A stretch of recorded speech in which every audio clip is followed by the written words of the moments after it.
Yeah, I will. Thank you, Rick. Yes, let's go.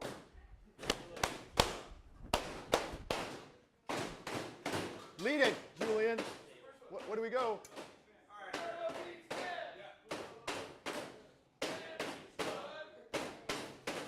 Gun beats gorilla. If you try, you die.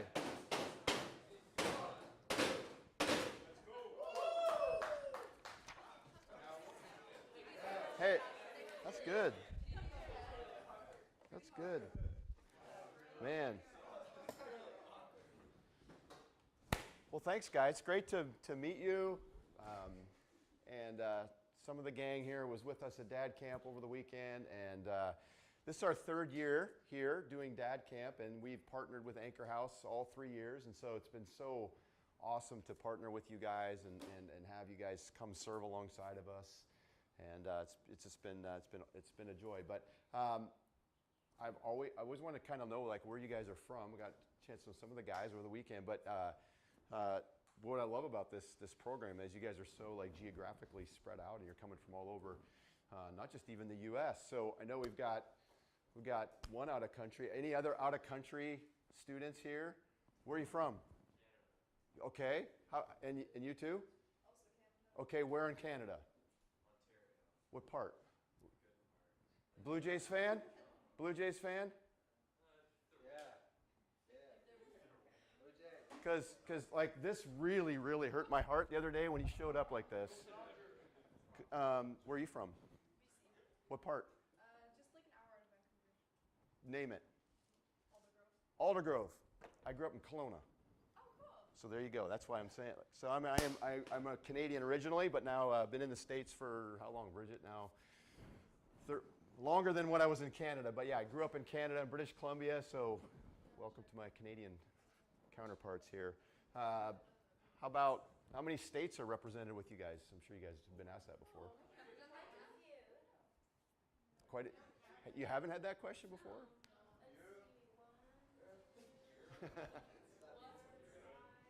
Any Hoosiers in the room? Hoosier? What part? I'm from Indianapolis. Okay, we are from Kokomo. So that's where Dad Camp is founded, out of Kokomo, Indiana. That's where my wife's from. And Eric and Rachel, who are with me in the back. Eric is any Wisconsin love?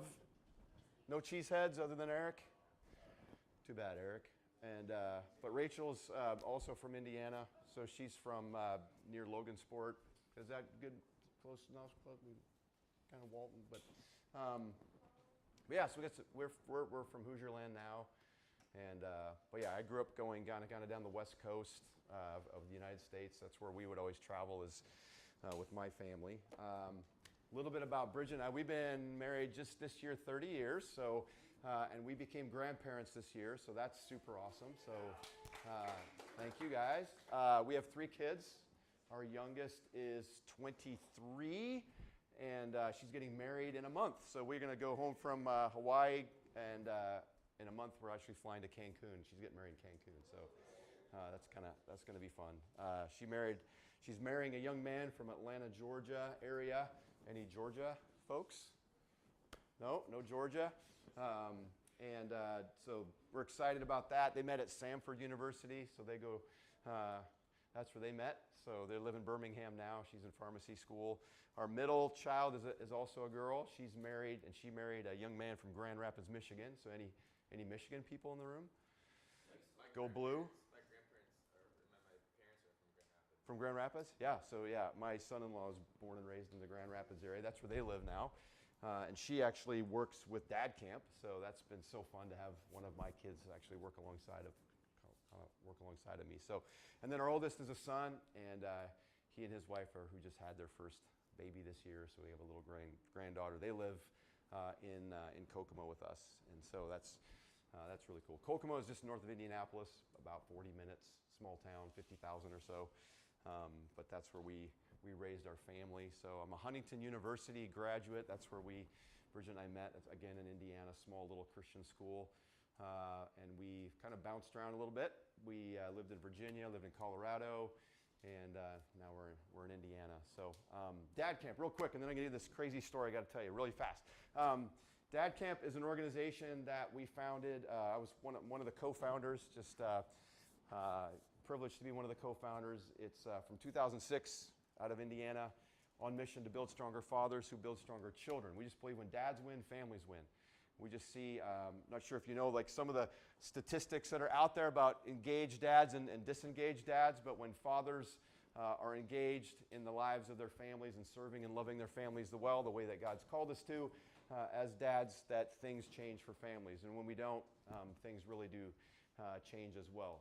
Faith-wise, we see when dads are the spiritual leaders of their homes, that when their children get to your age and are choosing faith for themselves or not, that more than 80% of kids will retain a faith of their own when they have a spiritually strong dad. And when they don't have a spiritually strong dad, we're seeing your generation abandon the faith at 80% or more. It all is like, so we call it the father factor. So we just believe like, man, if we can help dads be the disciplers and spiritual leaders of their homes, we're going to raise the next generation that's going to know Jesus and follow him. If you're not a person of faith, which I think most of you probably are, or you're at least exploring it, or you wouldn't be at a place like Anchor House. But if you're not, you're just kind of a skeptic. But even socially, when dads are engaged, we see that addiction, depression, anxiety, mental health, domestic abuse, crime, man, the list goes on and on. We see those things when dads are not in the homes. We see those things elevated by like 70%. And when dads are engaged, we see those things go away by 70% or more. So we just truly are on mission to reach dads. And the way we do that is we create these experiences where dads actually join their kids, and we create a retreat experience for them. So dads get to do it alongside their sons and daughters. And we do it for elementary age, middle school age, and high school age. So we've been doing it since '06. And we really didn't have a vision for it beyond our local community of just like, how can we reach men better to help them grow better spiritually? And we thought, we got a lot of guys out there my age and younger at the time when I was a young dad that don't want to have spiritual conversations, don't want to go to church, but we never met a guy that wants to be a bad dad. And so we're like, well, maybe we can reach them for Christ through their child. And so that's what we tried, and it's worked. And we're now serving dads and families in 21 countries around the world. And so this year we're going to have the privilege to serve about 15,000 dads and kids, and we believe in the next 5 years we'll be reaching about 100,000 dads and kids in a single year by 2030 in 25 countries and 25 locations. Yes, I thought you liked the, thanks Brody. So, but that's what we do, and that's why we do it. And so thanks to you guys for helping us do that this past weekend for a bunch of dads and their kiddos here on the island. So this is, again, our third year, but we're hoping this kind of become an annual thing. It is becoming an annual thing, but it's more than just one event a year. Maybe it's 2 events a year, 4 events per year, 8 events per year here on the island, because there's a lot more dads to reach than what we're reaching so far, and to encourage and to remind them just how much they matter. So that's a little bit about me. And but anytime I get a chance to share a little story about something that happened in my life in November of 2011, I love to be able to do that. And I've had the privilege of doing this here a couple years in a row now. And now this is my third chance. And with you guys having this being a one-year program, I always get the chance to meet you guys and to share with a new group of students. I'll do that. So I'm going to jump right in, because I'm going to go really fast. But how many of you guys ever wonder if God is still performing miracles, maybe like he did in the Old Testament times? Yeah, got some hands. I do. And I have many times in my life. And so today I want to kind of share with you this story that I think what happened to me in 2011. And so I don't think there's probably many skeptics in the room, but I'm sure there's a lot of us maybe that still have our doubts about how God works or doesn't work, or why God does things, or why God doesn't do different things. And so I hope that what I'm about to share with you will help with your skepticism, if you have some skepticism at time, or even some doubts. And if you do believe in God and you're anchored in and you have absolutely no doubts in who Jesus is, I hope that this just will deepen your faith a little bit, so that someday when you're talking to your friends or peers that may not have the same level of faith that you do, that you can use my story to help encourage and say, hey, I heard this story this one time. You got to hear it. And you got to, there's no doubt, of who God is after you hear this story. So like stuff like Daniel in the lion's den, or like Shadrach, Meshach, and Abednego, like in this fiery furnace, and they didn't get burned. Like, does that still happen today? Do you have like a moment when you got a guy sitting in a den with lions and the lions don't attack him? Well, I honestly believe that I was given the opportunity to share, to experience or go through a story like this and experience God working in supernatural ways in my life. And so what I'm about to share with you is not a story about look at what Jason did or look at what my teammates did. This is look at what God did. This is a story of God's unbelievable power and protection over a little group of people that just chose to go on a mission trip from Indiana, and we went to serve in the country of Haiti. And I can't tell you, anyone been to Haiti before? Nope. It's a really hard place to go to. And so, students your age over the last probably 5 or 6 years, no one's really going to Haiti because we just can't. But I stopped going to Haiti about 2018 was the last time I was there. But I've been many, many times. Very, very special place. But this was November of 2011, so we're almost getting to the 14-year mark. Next week will be the 14th, anniversary. But that was our 6th night there, and we were just on mission there serving alongside of a local church. And we'd gone to bed. It was probably 11:30 or so at night. Kind of got quiet, and we were in that moment where you're just you've fallen asleep, but you're like, am I asleep? Am I not asleep? And you start hearing things, and sometimes you're like, am I dreaming? Am I not dreaming? But what began on that night was what I would call 30 minutes of hell that was filled with God's marvelous power. And so here's a little bit of the story, and I'm going to tell it to you in about 15 minutes, but this generally will take me over an hour if I give you all the details. So I'm going to skip a lot of the details, but give you as clear a picture of kind of what happened on that night as I can. But again, I was laying in bed, just falling asleep, and I start hearing this voice in my head. Someone's got to help Bruce. Someone's got to help Bruce. And I'm like laying there. I'm like, is this, am I dreaming? Am I not dreaming? I sat up, and the guy sleeping next to me sat up, and we're both looking at each other, and we realized that this was real. Someone's got to help Bruce. And we realized that the voice was the guy next to me. His name was CB. It was his wife, Linda. We could hear her voice out from a kitchen area. So set the context here. We're in a 2-story building, a medical clinic. The bottom was a medical clinic. The upstairs was where people would come on medical missions or just a mission trip like ours. Team members would sleep upstairs. Medical clinic down below, divided into a guy's side, a girl's side, with a common space in the middle. So 2 hallways on either side where the bedrooms were for, again, guys and girls. And then you had this kind of kitchen area up in the front. So we start walking our way up to this kitchen area, hearing someone's got to help Bruce. Someone's got to help Bruce. And we get there, and it's pitch black. In Haiti, the power, the electrical grid is off, on, off, on. There's no consistency there whatsoever. So there's no power at this point in the night. It's pitch black. But we find Linda, and she's just like kind of frantically pointing at this window. There was a kitchen sink, a window, and then we got a door about 4 feet over there, and then like a little half wall. On the other side of this half wall, we got another window with the long hallway that goes back to the bedroom that we had come from. So we're coming up this hallway. We come into this kind of kitchen area. I would say we're talking half the size of the room we're in now, or maybe even less, is what kind of size of room that we're dealing with here. Anyway, she's pointing at the window, and there's this light in the window, and suddenly we see, she's like, someone's got to help Bruce.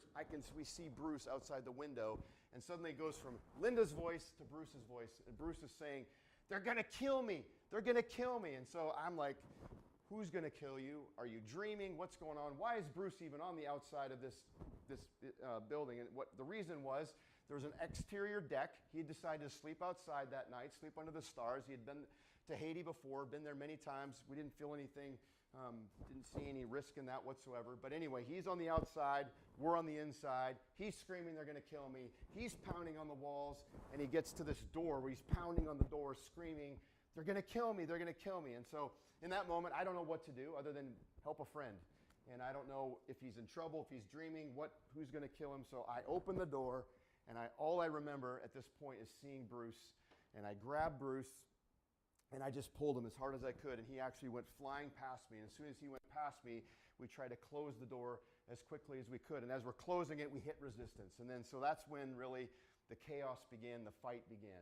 So we're pushing back in this door. There's the yelling, the screaming starts to happen. They speak a language called Creole. We're speaking English. No one knows, we don't know what they're saying. They don't know what we're saying. But all I know is there's resistance. They want in. We don't want them in. And we don't know who they are. And so we're pushing on the door. And we get the door almost closed. And they stuck like a 2x4 down through the base. So we couldn't get the door all the way closed. And then they stuck like a crowbar in about midway. And so we're just kind of, we actually won, I would say, the fight for the door at this moment, but we couldn't get the door all the way closed, and there's all this kind of pandemonium happening. I don't know how much time goes by, but it's not a long time, but time seems like I don't remember how time was working at this moment. There's chaos, there's screaming, there's yelling, and one of my friends is pushing the door back with me, and he yells, "Gun!" And I looked up, and I was kind of front on the door, shoulder down, about handle height, and I remember looking up at the door handle, and I remember seeing a gun about 6 inches, from my head, and I'm thinking, okay, this isn't going to go well, but all we can do is just kind of stay on the door. So it wasn't long after that, and that person with that gun in their hand did pull the trigger, and somehow, obviously it missed me. But my friend who was standing above me, holding the door kind of above me, yells, "I've been hit." And he got hit in the thumb from that gunshot. And that was kind of the beginning of just this chaos where the gunshots started to happen pretty frequently. I told you about that window above the kitchen sink where we'd seen Bruce initially. They bashed that window in. They sent a table through it, and they were trying to access the compound, at that point from there. And they started shooting from there. So we're on the door here. Shots are coming from about 6 feet away here. Shots are coming through the door here. And then on the other side of this half wall, there's another window that they had also broken through, and the shots are now starting to come through there. We had a group of ladies on our team. There were 14 of us on this trip.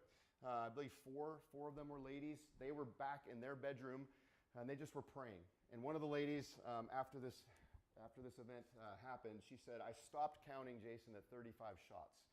So we know at least 35 shots were fired. We don't know. We know there were more, but a minimum of 35 shots. And at the end of this melee, 4 of my team members were shot. None of them were fatally shot. Again, I don't know how, but let me tell you a few of those, just because of the miracle of it. So we have my one friend who got hit in the thumb. It turned out to be really nothing more than a flesh wound.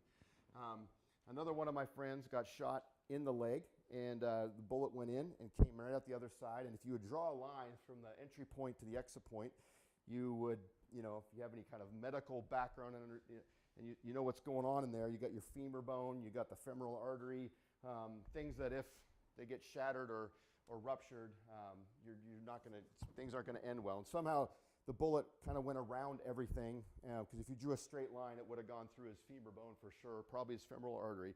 But turned out to be that was just a flesh wound. Another shot went into my other friend's leg as well. The bullet got lodged in the back of his leg. But again, nothing got damaged other than he just needed some surgery to remove the bullet, is really all he needed after the end of the day. And then my friend Bruce, that we eventually said, someone's going to kill me, and he went flying past me. He was an ex-military guy. He was running around after he'd been freed up, and he got shot in the elbow. And he got shot in such a way that it went in one side, went out the other side. And you guys, there's not a lot of room there in the elbow for a bullet to go through and not to hit anything. But again, nothing but a flesh wound on that. So another one of my friends said he was in a side room, and he was coming out to help us, and a bullet went through his hair. But again, nothing new damage. So there's this miracle of the bullets, just for whatever reason, not being fatal, not being any life-threatening, that somehow multiple shots, more than 35 shots in a small room, point-blank range, and we're not getting hit. But at one point on the door, I felt like something has to change. Like, we were sitting ducks. What do?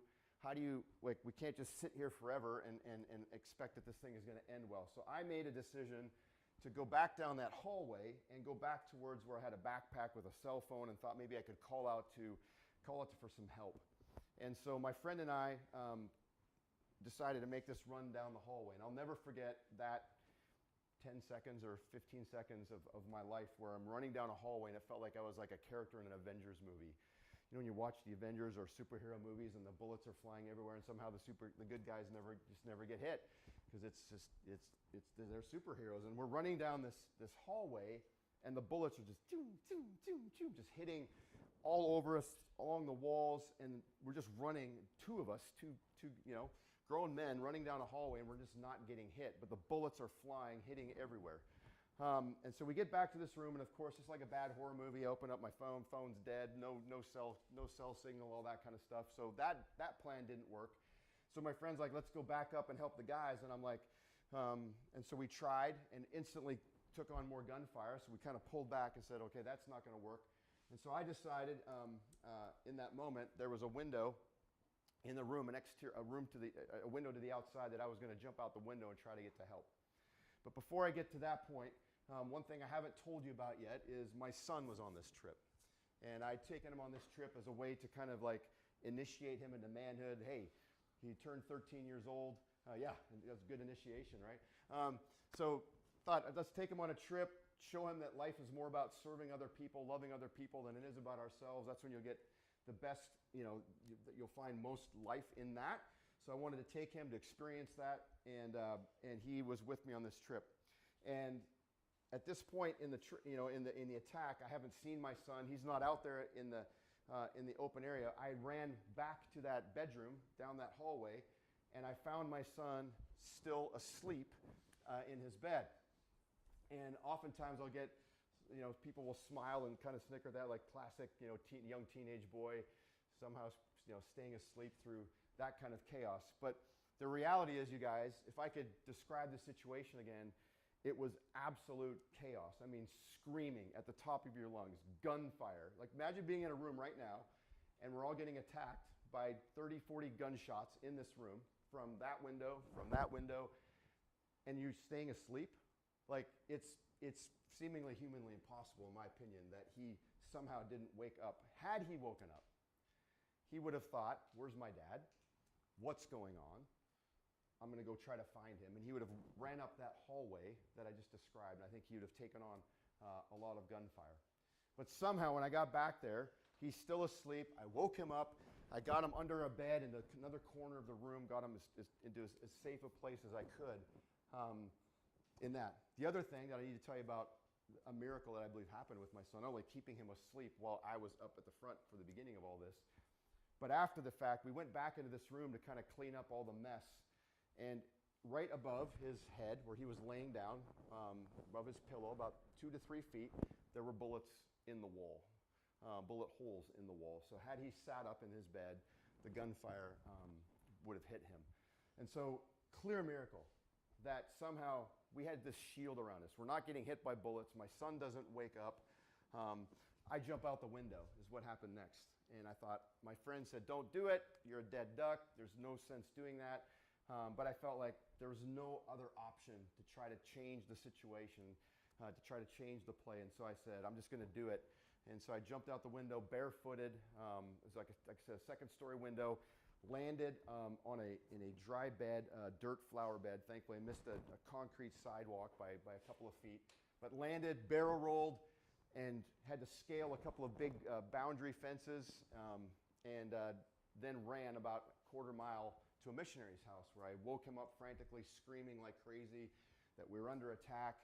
He woke up, put a pistol in my hand, put a pistol in his hand. We hopped in a truck, picked up another Haitian friend of mine that hopped in. I gave him actually my gun. I was in shock. I actually thought I'd broke one of my ankles from that fall. I was just a hot mess at this point. And I'm just like, guys, this is for real. They're shooting to kill. Like, this is not a joke. Like, you're going into, I don't know what you're going back into. And anyway, we got back up to the scene, and they hopped out of their car and went straight into the line of fire. And I heard 6 shots and then silence. And at this point, I thought they were gone. There was silence up where all my friends and my son were, and I thought, they're gone. I'm the only one left. I'm out here. What am I going to do? But what had happened is, in those 6 shots, actually, the bad guys realized, oh, we've got resistance on the outside, not just on the inside. And they actually exchanged gunfire with the missionary and my Haitian friend, and they actually made a run for it. And we were never caught. We never saw them. We don't know who they were. We don't know why they attacked us.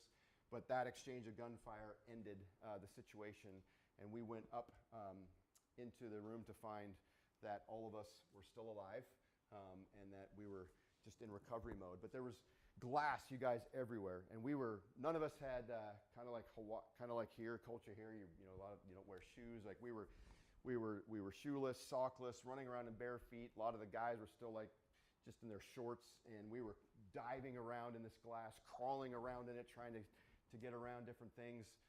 And not a single one of my team members had a piece of glass in them after this incident.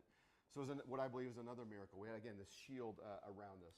And then going back to my friend Bruce, just one more thing. We got back home, and we were doing some post-traumatic counseling, and we were just trying to work through all that had happened to us. And he said, "Hey, look at my elbow." And I'm like, "Man, that looks terrible. I thought it was the elbow that he'd been shot. The bullet had gone in and out." And he goes, No, that's this arm. And then I'm looking at that arm. He's like, it was just kind of like, it was bruised, didn't look bad, but this arm looked terrible. I'm like, "Well, what's going on here?" He goes, "That's where you grabbed me when you opened the door and you pulled me in." I'm like, "What the heck?" It's like, and he goes, "You ever heard the term death grip?"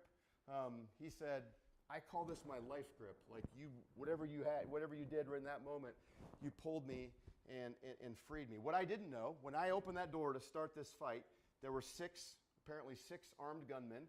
They had him tied up by the wrists. They had cut sheets where he was sleeping outside. They took in his bedding and his sheets, and they'd stripped it out, and they had tied him up, and they had a gun to his head when I opened that door and pulled him free.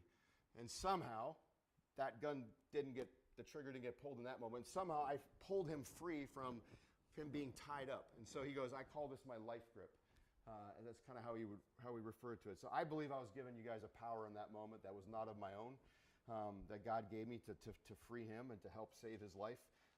But there was something going on there. Like we were in a fiery furnace and we were getting burned. It's kind of the best way that I can explain it. And so I want to tell you more of what happened that night, but I'm going to kind of dive into some application here and hopefully encourage you guys just a little bit with the time that I have left. But when we got back in the middle of the night, word started getting back to our families that something had happened. And my wife's mother got alerted in the middle of the night, and she got up and did what she knew to do, which I think most people were doing, just praying, and she was just trying to seek God's word. And she opened up her Bible and her devotional in the middle. This is the middle of the night, and it was that day. It was Psalm 124. And I'm going to read it to you because it's really short, but if you want to look it up, you can. But this is literally like few hours after hearing what happened, that we've been under attack. She does not know, are we okay? Are we safe? All that kind of stuff. But this is what her Bible reading was for that day. It says, "What if the Lord had not been on our side? What if the Lord had not been on our side when people attacked us? They would have swallowed us alive in their burning anger. The waters would have engulfed us. A torrent would have overwhelmed us. Yes, the raging waters of their fury would have overwhelmed our very lives. But praise the Lord, who did not let their teeth tear us apart. We escaped like a bird from a hunter's trap. The trap is broken, and we are free. Our help is from the Lord, who made heaven and earth." And that, you guys, is what I believe happened on that very night. That we lived and experienced a modern day Psalm 124 story. The Lord was on our side when people attacked. And I tell this story because, I want to tell you, if you don't know yet, about this amazing God that we all serve. Like, this is about the God who is our help, about the God who made heaven and earth. Because if I don't keep telling this crazy story, I will be withholding the glory that he and only he deserves. And here's what humbles me the most. I don't know why, of all the people in the world, he chose the 14 of us to reveal this part of himself to the world. That's overwhelming to me. But I'm privileged. As much as I felt like he told that team to 14 to go to Haiti, to go on a mission trip, now in response, I feel like he's saying, follow me by telling this story again and again and again, so that others may hear and know that the same God who spared Daniel in the lion's den, that the same God who spared Shadrach, Meshach, and Abednego in a fiery furnace, that same God is alive and well today. And that he is a God who protects, he is a God who saves, and he is a God who restores, because we were in a fiery furnace and we didn't get burned. And so I said at the outset that I hope that my story, just this little story, would challenge your faith, maybe move some of you from skepticism to belief, that maybe it would move some of your belief to like, assurance in what you're believing. And if I ended my talk now, I hope that that mission has been accomplished. Maybe for the atheist, the skeptic, or the one that's having doubts, that you'll just, all I'm asking, consider my story. Just consider my story. There's way too much going on in this story to consider this as good luck or coincidence or chance. And I didn't even get to all of the details. But God was there. God saved our lives. And there are millions of other people, including many of you, maybe all of you, that have a story like that. That only makes sense when you have a supernatural power that comes into it. And I'm not saying today that God will save the day every time. That is not what I'm saying. He doesn't. But it is stories like mine that remind us that there's something greater at work here. That He uses stories like these to spur us on, to give us more faith. And it's our faith that God is after. That's what God ultimately wants from you guys. It's your faith. It's your obedience. It's our faith that He uses to mold us and shape us in both the good and the bad, the easy and the hard. And for the believers here in the room, which again I think is most of us, that I hope this just gives you added confidence and assurance that the one that we follow, the one that we've chosen to follow, is still working, He's still moving, and He's still saving. There's a quote that I heard, if you've ever heard of a guy named Craig Rochelle, but I love this quote, give him the credit, but he said this: never let the presence of a storm cause you to doubt the presence of God. Never let the presence of a storm in your life, because they're going to come, cause you to doubt the presence of God. Because following Christ does not make any of us exempt from the storms. Jesus said, in this world there's going to be trouble. Storms are part of our lives. But He also said that in Him you'll find a peace that surpasses all understanding and a hope that gives us everything we need. So just remember my story. Never let the presence of a storm cause you to doubt the presence of a God. I can tell you right now that in that moment, on that night, I did not feel His presence in that chaos and in that terror. And you may not feel His presence in your storms when you're going through something. But is there any doubt that He was with me there and with us there that night in Haiti? There's not. So take heart in your storms. Take heart in your storms. Press on in faith. The same God who was with us that night is with us every step of the way. And I also said at the beginning of this talk that I hope that my story will spur you on to live an adventure that God has for your life. I'm 52 now, and that story is even part of a crazier adventure that God has brought me on and has taken me on. My dad had a great dad. My dad really changed the trajectory of my family's life. My dad came from a very dysfunctional, abusive home. And my dad said, when he made a commitment to Christ around the time I was born, there was a shift that happened. He said, not on my watch. Not on my watch will my kids and my family go through what I had to go through. And I'm living in the blessing of that. But my dad had a favorite verse. Maybe you've heard it before. John 10:10. The thief comes to steal, kill, and destroy. But I come, this is Jesus talking, I come to give you life to the full. That's why Jesus said He came. The thief, he wants to steal from you. He wants to kill you. He wants to destroy you. But Jesus said, I'm coming to give you life to the full. My dad loved that verse because he experienced it. He experienced a life of just abuse and destruction. And when he found Christ, just life to the full just came for him. And so, that night for me, the thief did his best to steal, kill, and destroy that night in Haiti. And I'm not just talking about the events, okay, of that night. But I'm talking about in every single one of my team members' lives ever since. You see, I think it would have been easy for me or my teammates when we got back from that trip to say, that's it. I'm not doing that again. I've served once. I've done my mission trip. I'm letting other people do it. It would have been easy for a lot of us to wall up to defend ourselves from the trauma that we experienced, to say, I'm going to kind of stop living. I'm going to stop risking. I'm going to put some boundaries around myself. I'm going to live inside the comforts and the boundaries of the pain and the suffering that had created in our lives. And I think that's what a lot of us do, you guys. When you go through hard things, I don't want to go through hard things. I don't like the conflict. I don't want that hard thing. And so I put a boundary. We put boundaries around ourselves to kind of, when we play inside those boundaries, to kind of play it safe because we don't want to hurt. And you can't blame people for doing that. But little do we know that when we respond in life in fear, when we stop living by faith, when we stop being courageous, when we stop trusting God no matter what, and enter into unknown and difficult places, that is when you stop living.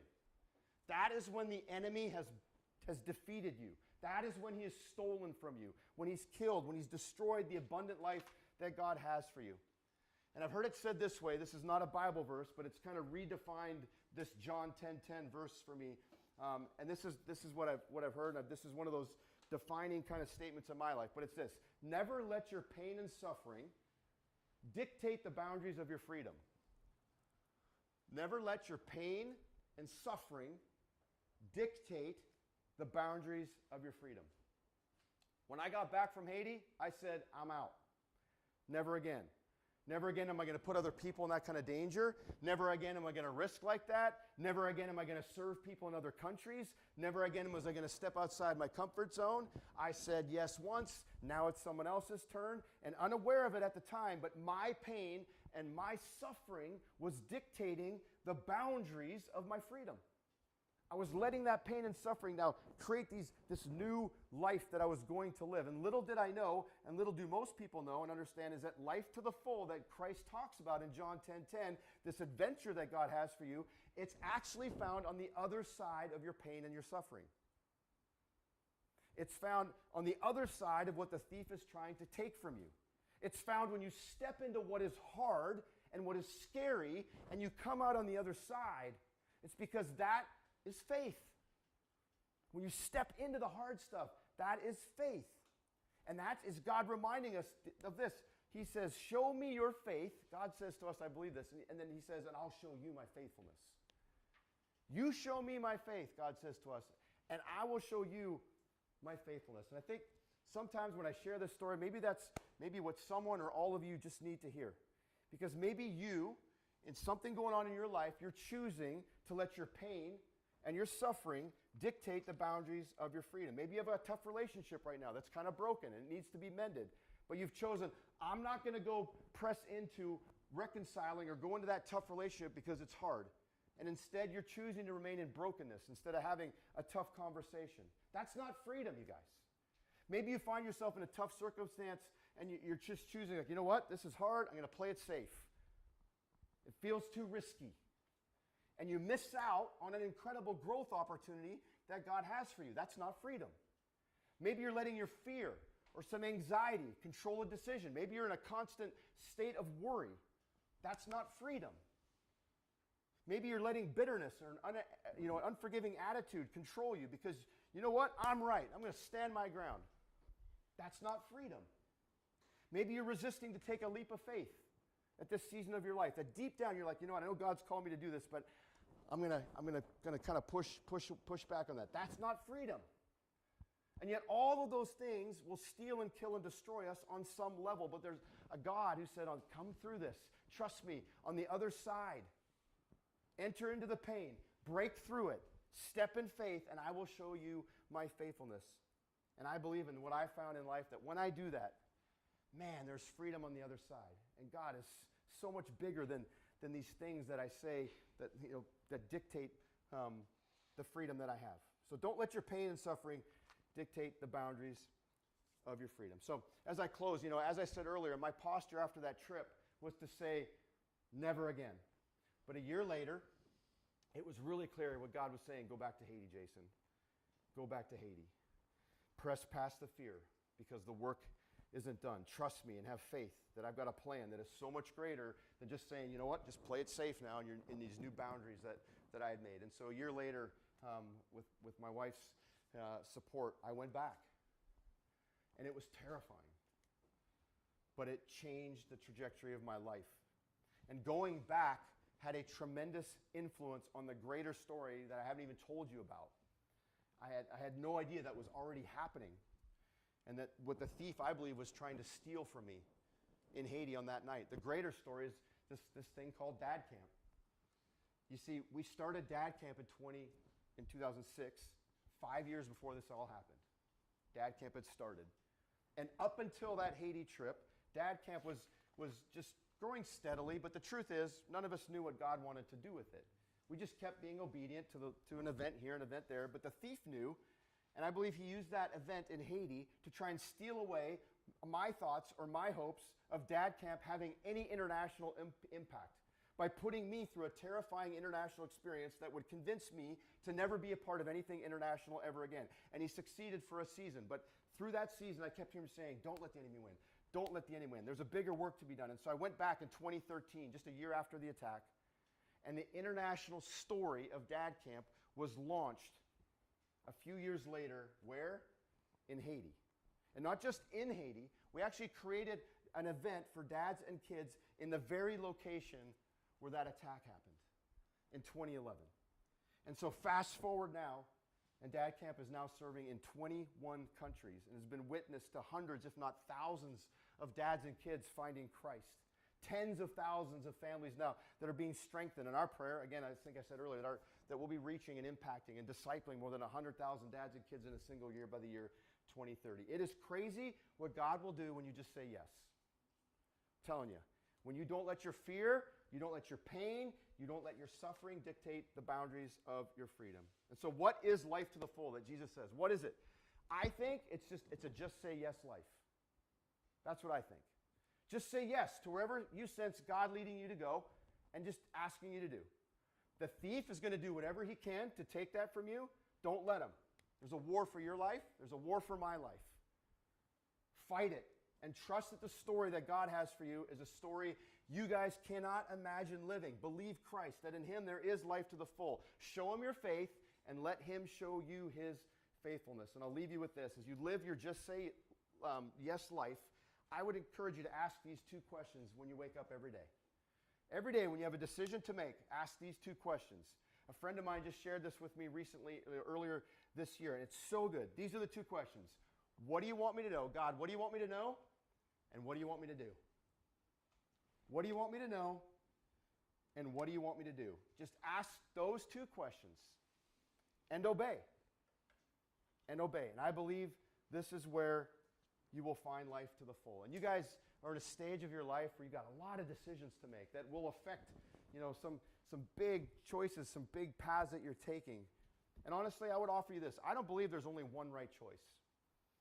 You're faced with a decision. If you make the wrong choice, life's going to be terrible if you make the wrong choice. I think if you're obedient and you're surrendered to what God wants you, that if you just say yes to what God wants, that you just have a posture of surrender and you're willing to do whatever he wants you to do, I think he may give you lots of options. And he'll go wherever you decide to go, he'll go, he's going to go with you, because at the heart of it all is surrender. So just give God your whole life, trust him, that's all that matters.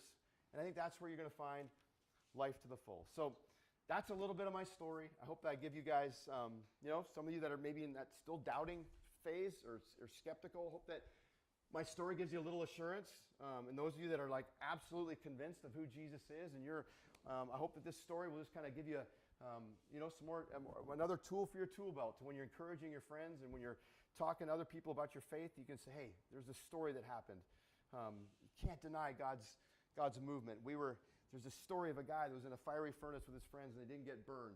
And I hope that will encourage you. And I hope that my greater story beyond the Haiti thing will just challenge you to just say yes.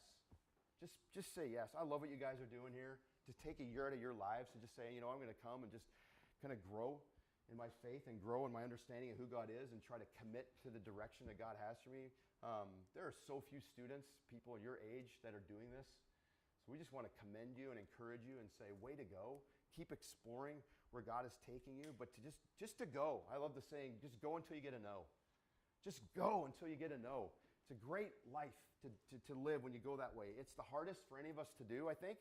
But when you're surrendering to the one who did things like he did for me in Haiti that night, you're going to surrender your life to a God that'll blow your mind with a life that you've never imagined. I would have never imagined the adventure that he's taken Bridget and I on and our kids on over these last 20 years. I could not have made this stuff up. This only child kid from Kelowna, British Columbia, and here I am having the opportunity to lead an organization that's having an impact on families in 20 countries. It's crazy. It's crazy. It's nothing I've done. Man, all glory to God. Somehow he chose me for this, and I'm just overwhelmed every day that I get to do this. And so encourage you to do the same.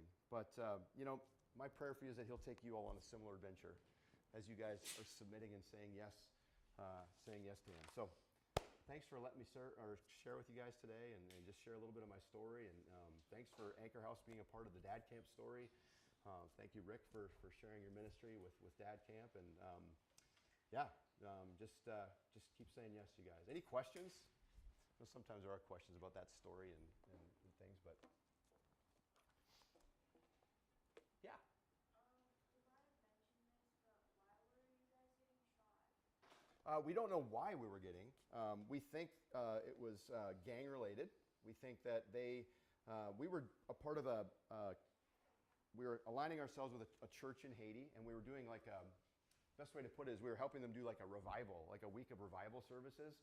And I think that it got put on Haitian radio, and I think they realized, oh, there's an American team at this place that has computers and equipment and women and kids. Hostage taking is a big thing, kidnapping, that kind of stuff. So, but we really don't know because the bad guys were never caught.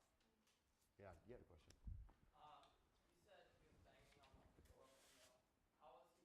Your friend had told him. Yeah. How was he doing that if he was tied up?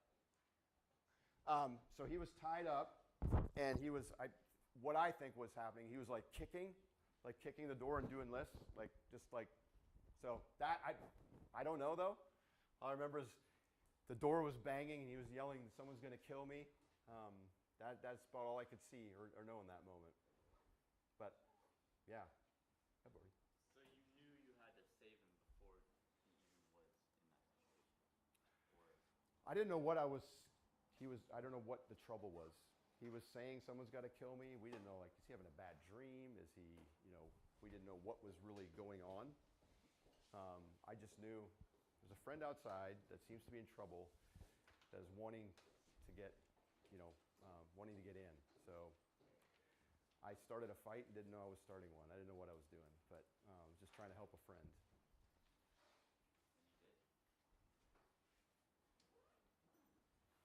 you did? Thank you, guys.